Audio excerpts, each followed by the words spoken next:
Covid virus సోకి తగ్గినా ఆ తర్వాత అనేక వ్యాధులకు కారణమవుతుందని ఇప్పటికే ఎన్నోసార్లు రుజువైంది. కరోనా అనంతర సమస్యలతో ఏళ్లు గడిచినా ఇప్పటికీ ఎంతో మంది బాధపడుతూనే ఉన్నారు. ఈ క్రమంలోనే తాజాగా జరిగిన ఒక ఘటన మానవాళిని మరోసారి భయపెడుతోంది. కరోనా సోకిన ఒక బాలికకు మాట పడిపోవడం ప్రస్తుతం తీవ్ర చర్చనీయాంశంగా మారింది.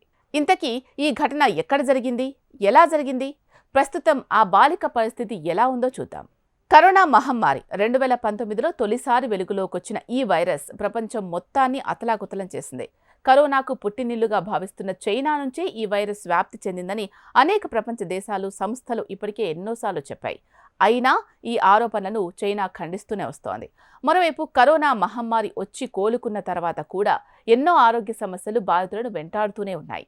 ఈ క్రమంలోనే కొంతమంది కోవిడ్ సోకి చనిపోగా మరికొందరు కోవిడ్ అనంతర సమస్యలతో మృతి చెందిన వారు కూడా ఉన్నారు.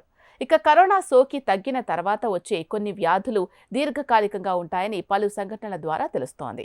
కరోనా సోకిన ఒక 15 ఏళ్ల బాలికకు గొంతు పోయిన ఘటన అమెరికాలో చోటు చేసుకుంది. అమెరికాలోని మసాచుసెట్స్ రాష్ట్రంలో ఈ సంఘటన జరిగింది.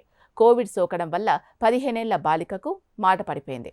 ఈ ఘటన వెలుగు చూడడం స్థానికంగానే కాకుండా యావత్ ప్రపంచాన్ని ఒక్కసారిగా భయభ్రాంతులకు గురిచేసింది.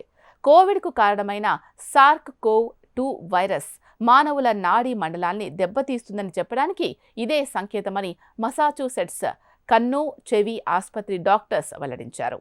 ఆ అమ్మాయికి డాక్టర్స్ అన్ని రకాల పరీక్షలు చేసిన తర్వాత ఆ బాలిక స్వరపేటికలో 2 స్వర తంత్రులు నిస్తేజమై గొంతు సంబంధ పక్షవాతం వచ్చినట్లు కనుగొన్నారు.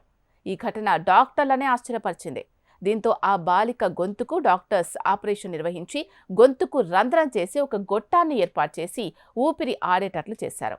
ఇలా గొంతులో గొట్టం ద్వారా శ్వాస తీసుకోవాల్సిన పరిస్థితి 13 నెలల పాటు కొనసాగిందని డాక్టర్స్ వెల్లడించారు.